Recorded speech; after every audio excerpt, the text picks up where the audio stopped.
भक्तों, क्या आप जानते हैं कि आपके घर के आंगन में मौजूद वह सूखी तुलसी, जिसे आप शायद किसी काम का नहीं समझते, वह 10 जुलाई को आपके जीवन की सबसे बड़ी दरिद्रता दूर कर सकती है। जी हाँ, 10 जुलाई योगिनी एकादशी का वह चमत्कारी और अत्यंत गुप्त दिन है जब ब्रह्मांड की ऊर्जा एक विशेष कोण पर होती है। इस दिन तुलसी की सूखी लकड़ी का एक ऐसा रहस्यमयी और अचूक उपाय किया जाता है जिसके बारे में हमारे प्राचीन ग्रंथों में बहुत ही गूढ़ बातें लिखी गई हैं।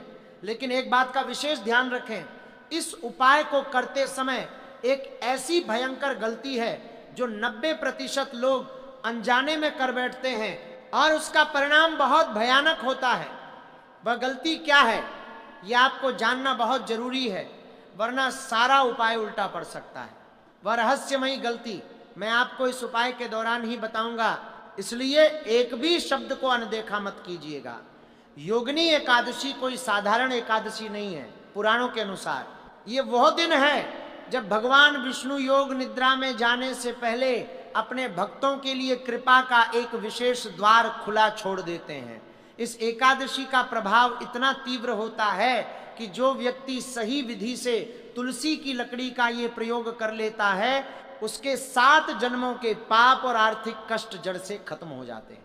आपने अक्सर सुना होगा कि एकादशी पर चावल नहीं खाने चाहिए, एकादशी को व्रत रखना चाहिए, लेकिन क्या आपको किसी ने ये बताया कि एकादशी की रात को तुलसी की सूखी लकड़ी से किया गया एक छोटा सा कर्म आपको रंक से राजा बना सकता है? शायद नहीं, क्योंकि ये वो दुर्लभ रहस्य हैं जिन्हें हमेशा आम इंसान से छिपा कर रखा गया और सिर्फ कुछ विशेष साधकों तक ही सीमित रखा गया। आखिर योगिनी एकादशी में ऐसा क्या खास है जो इसे इतना शक्तिशाली बनाता है? इसके पीछे एक बहुत ही रहस्यमयी और पुरानी कथा जुड़ी हुई है जिसका सीधा संबंध कुबेर के खजाने से है। अलकापुरी नाम की एक नगरी थी जहां यक्षराज कुबेर राज किया करते थे। उनका एक माली था जिसका नाम हेम माली था। उसका काम हर दिन मानसरोवर से भगवान शिव की पूजा के लिए ताजे फूल लाना था, लेकिन एक दिन अपनी पत्नी के प्रेम में पड़कर वह फूल ले जाना भूल गया। क्रोधित होकर कुबेर ने उसे कोढ़ी होने का और स्वर्ग से धरती पर गिरने का श्राप दे दिया। हेममाली धरती पर आकर भयंकर कष्ट भोगने लगा, उसका शरीर सड़ने लगा। तब एक महान ऋषि ने उसे 10 जुलाई के आसपास आने वाली इसी योगिनी एकादशी का व्रत करने और एक विशेष उपाय करने को कहा। हेममाली ने पूरे विश्वास के साथ यह किया और उसका न सिर्फ कोढ़ दूर हुआ बल्कि वह वापस कुबेर के दरबार में अपनी पुरानी जगह पर पहुंच गया। इस कथा से हमें यह समझना है कि यह एकादशी इंसान को उसके सबसे बुरे वक्त से निकालकर वापस शिखर तक पहुंचाने की ताकत रखती है। तुलसी को माता कहा जाता है। यह एकादशी इंसान को इक्कल बुरे वक्त से निकालकर वापस शिखर तक पहुंचाने की ताकत रखती है।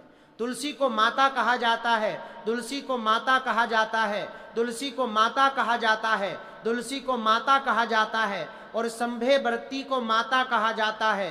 तुलसी को माता कहा जाता है, तुलसी को माता कहा जाता है, तुलसी को माता कहा जाता है, तुलसी को माता कहा जाता है, तुलसी को ये तो हम सब जानते। जब तुलसी का पौधा हरा भरा होता है तब वह साक्षात लक्ष्मी का रूप होता है, लेकिन जब वह सूख जाता है तो लोग अक्सर उसे निकालकर जल में प्रवाहित कर देते हैं या कहीं भी डाल देते हैं। ये सबसे बड़ी मूर्खता है। तंत्र शास्त्र और विष्णु पुराण के अनुसार तुलसी की सूखी लकड़ी में वह प्रचंड ऊर्जा समाहित हो जाती है जो किसी भी तरह की नकारात्मक शक्ति को भस्म कर सकती है। जब कोई पौधा सूखता है तो उसकी सारी प्राण ऊर्जा उसकी जड़ों और उसके मुख्य तने में सिमट जाती है। वह सूखी लकड़ी असल में एक पावर हाउस बन जाती है। 10 जुलाई के दिन जब एकादशी का व्रत और भगवान श्री हरि की विशेष कृपा बरस रही हो, तब यही सूखी लकड़ी आपके लिए एक चमत्कारी यंत्र का काम करती है। हम उस मुख्य उपाय की तरफ बढ़ रहे हैं जो आपको 10 जुलाई के दिन करना है, पर मैं आपको फिर याद दिला दूं कि वह भयंकर गलती जो लोग करते हैं उसे भूलकर भी मत कीजिएगा। अगर आप उस गलती को कर गए तो फिर कोई भी अनुष्ठान आपको फल नहीं देगा। मैं आपको वह सही तरीका बताने जा रहा हूं जिससे यह उपाय सटीक तरीके से काम करेगा और आपको तुरंत इसका असर दिखना शुरू हो जाएगा। 10 जुलाई योगिनी एकादशी की शाम को जब सूर्य अस्त हो रहा हो, जिसे हम गोधूलि वेला कहते हैं, ये समय बहुत ही रहस्यमयी होता है। ये दिन और रात के मिलने का समय है। इस समय ब्रह्मांड में नकारात्मक और सकारात्मक दोनों ऊर्जाएं बहुत सक्रिय होती हैं। आपको स्नान करके स्वच्छ वस्त्र धारण करने हैं।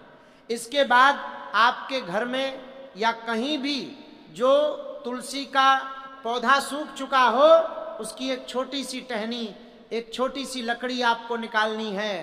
ध्यान रहे, लकड़ी निकालते समय माता तुलसी से क्षमा जरूर मांगें और प्रार्थना करें कि हे माता, मैं अपनी दरिद्रता और संकटों को दूर करने के लिए आपके इस पवित्र अंश को ग्रहण कर रहा हूं, मुझे आज्ञा दें।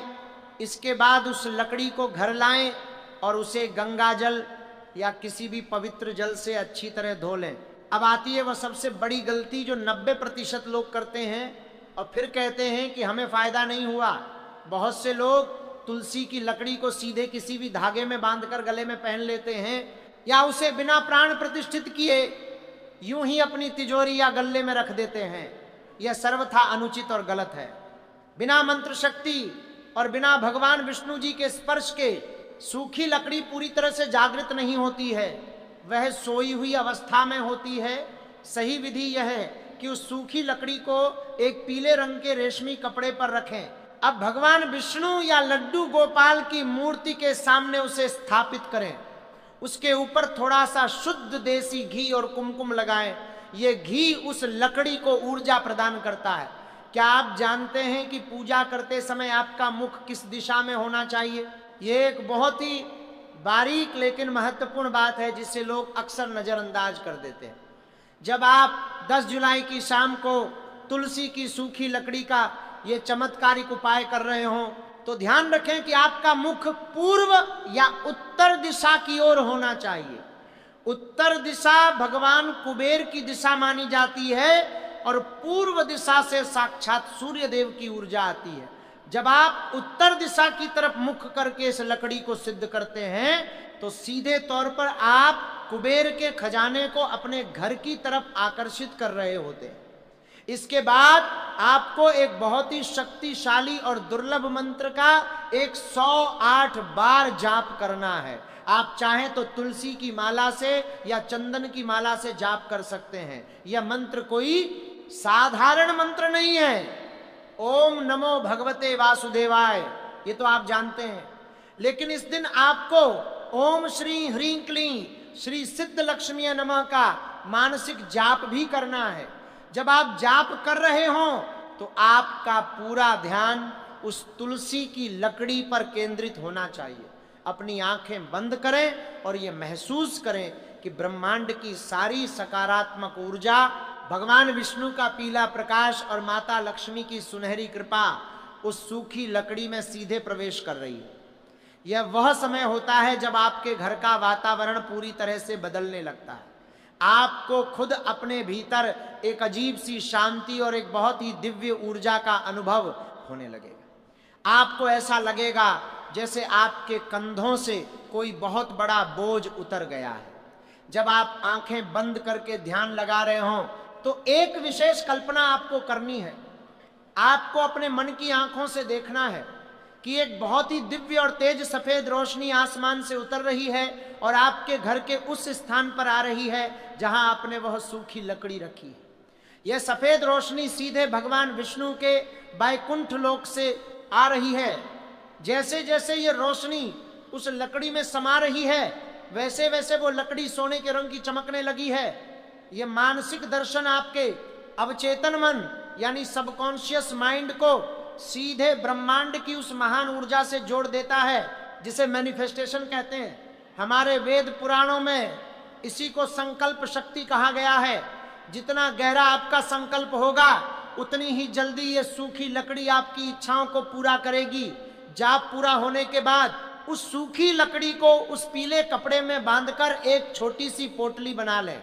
अब इस पोटली को अपनी तिजोरी में, अपने धन रखने के स्थान पर या अपने व्यापारिक गल्ले में रख दें। अगर आपके घर में बहुत ज़्यादा लड़ाई झगड़े होते हैं या आपको लगता है कि किसी ने आपके घर पर कुछ कर दिया है, तो आप इस पोटली को अपने घर के मुख्य दरवाजे के अंदर की तरफ ऊपर बांध दें। आप चाहें तो एक बहुत ही छोटी सी लकड़ी को लाल धागे में बांधकर अपने दाहिने हाथ में या गले में भी धारण कर सकते हैं। यह लकड़ी एक अभेद्य कवच की तरह काम करती है। कोई भी बुरी नजर, कोई भी काला जादू, कोई भी तंत्र मंत्र या कोई भी नकारात्मक शक्ति इस लकड़ी के दिव्य आभा मंडल को पार नहीं कर सकती। यह साक्षात नारायण का सुरक्षा चक्र बन जाता है। अगर हम इसे वैज्ञानिक नजरिए से भी देखें तो तुलसी के अंदर भारी मात्रा में इलेक्ट्रोमैग्नेटिक ऊर्जा सोखने की क्षमता होती है। जब हम उस पर घी लगाते हैं और मंत्रों की ध्वनि का उच्चारण करते हैं तो ध्वनि की तरंगे उस लकड़ी के मॉलिक्यूलर स्ट्रक्चर में बदलाव कर देती हैं। वह एक एंटीना की तरह काम करने लगती है जो पूरे दिन 24 घंटे आपके घर में सिर्फ सकारात्मक ऊर्जा को खींचती है और नकारात्मक ऊर्जा को बाहर फेंकती है। यही कारण है कि प्राचीन काल में ऋषि मुनि हमेशा अपने पास तुलसी की सूखी लकड़ी रखते थे। धन और समृद्धि के अलावा तुलसी की ये सूखी लकड़ी आपके आभा मंडल, जिसे हम औरा कहते हैं, उसको पूरी तरह से शुद्ध कर देती है। कई बार हमें समझ नहीं आता कि हम हमेशा थके थके और उदास क्यों महसूस करते हैं। मेडिकल टेस्ट में भी सब कुछ सामान्य निकलता है, लेकिन फिर भी शरीर में एक भारीपन बना रहता है।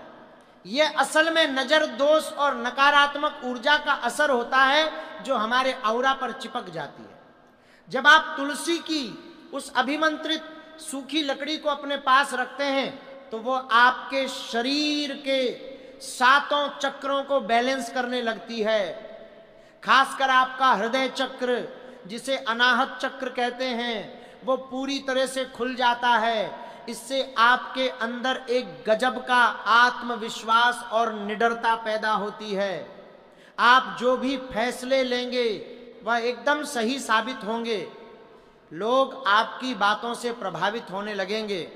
यह तुलसी की लकड़ी आपके व्यक्तित्व में एक ऐसा तेज भर देती है कि जो भी आपसे मिलेगा वह आपकी तरफ आकर्षित हुए बिना नहीं रह पाएगा। पुराने समय की एक और सत्य घटना है जो इस उपाय की ताकत को साबित करती है। एक बहुत ही गरीब व्यापारी था जिसका पूरा व्यापार कर्ज में डूब चुका था। उसके पास अपने परिवार को खिलाने तक के पैसे नहीं बचे थे। तब किसी सिद्ध संत ने उसे योगिनी एकादशी की रात को यही सूखी तुलसी की लकड़ी का उपाय बताया था। उस व्यापारी ने ठीक वैसे ही किया जैसा मैंने आपको बताया है। उसने उत्तर दिशा की तरफ मुख करके पूरे भाव से उस लकड़ी को पीले कपड़े में स्थापित किया और भगवान विष्णु से रोते हुए प्रार्थना की। आप यकीन नहीं मानेंगे, महज कुछ ही हफ्तों के भीतर उसे एक ऐसा बड़ा व्यापारिक अवसर मिला जिसने उसकी पूरी जिंदगी पलट कर रख दी। आज उस व्यापारी की पीढ़ियां एक बहुत ही खुशहाल जीवन जी रही हैं। यह सिर्फ एक कहानी नहीं है, यह उस शक्ति का प्रमाण है जो माता तुलसी और भगवान विष्णु के इस पवित्र संयोग में छिपी हुई है। एक सवाल आपके मन में और आ सकता है कि अगर हम तुलसी की एक लकड़ी निकाल लें तो बाकी बचे हुए सूखे पौधे का क्या करें? यह एक बहुत ही अच्छा सवाल है।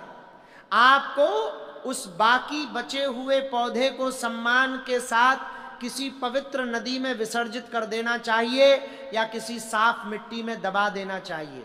उसे कभी भी कूड़े में या किसी गंदी जगह पर न फेंके। माता तुलसी का अपमान आपको बहुत भारी पड़ सकता है। क्या आप जानते हैं कि एक और ऐसी गुप्त बात है जो योगिनी एकादशी के दिन आपको बिल्कुल नहीं करनी चाहिए? जी हाँ, इस दिन भूलकर भी किसी दूसरे के घर का अन्न ग्रहण नहीं करना चाहिए और ना ही किसी से उधार लेना चाहिए। अगर आप इस दिन उधार लेते हैं तो वो कर्ज कभी नहीं उतरता, बल्कि आपको इस दिन अपना पुराना कर्ज चुकाने की शुरुआत करनी चाहिए। अगर आप तुलसी की लकड़ी का यह उपाय करने के बाद किसी भी गरीब को या किसी भी जानवर को भोजन कराते हैं तो इस उपाय का असर 10 गुना ज़्यादा तेजी से होता है। जैसे ही आप 10 जुलाई को ये अचूक उपाय करेंगे, उसके अगले कुछ ही दिनों में, बल्कि मैं तो कहूँगा कि अगले ही दिन से आपको चमत्कार दिखने शुरू हो जाएंगे। आप देखेंगे कि आपके वो रुके हुए काम अचानक से बनने लगे हैं जो सालों से अटके पड़े थे। जहां से धन आने की कोई उम्मीद तक नहीं बची थी, वहां से भी पैसे आने के रास्ते अपने आप खुलने लगेंगे। आपके घर में जो कलह और क्लेश रहता था वह एकदम से शांत हो जाएगा। पति पत्नी के बीच प्रेम बढ़ने लगेगा। आपके बच्चे आपकी बात मानने लगेंगे। यह कोई जादुई चमत्कार नहीं है, बल्कि यह वह सनातन विज्ञान है जो हमारे पूर्वजों ने सदियों पहले खोज लिया था और जो आज भी उतना ही प्रभावशाली है। योगिनी एकादशी के इस अत्यंत पावन और दुर्लभ अवसर को अपने हाथ से बिल्कुल भी मत जाने दीजिएगा। यह 10 जुलाई आपके जीवन का टर्निंग पॉइंट साबित हो सकती है। एक ऐसा दिन जो आपकी किस्मत की रेखाओं को बदल कर रख देगा। जो लोग सच्चे मन और पूरी श्रद्धा के साथ भगवान विष्णु का स्मरण करते हुए इस सूखी लकड़ी के रहस्य को अपनाएंगे, मैं दावे के साथ कह सकता हूं कि उनकी आने वाली पीढ़ियां भी बैठकर राज करेंगी।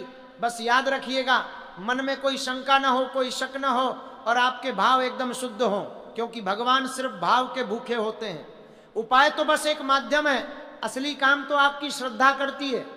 तो पूरी श्रद्धा और विश्वास के साथ 10 जुलाई को यह प्रयोग करें। नारायण आप सबका कल्याण करें।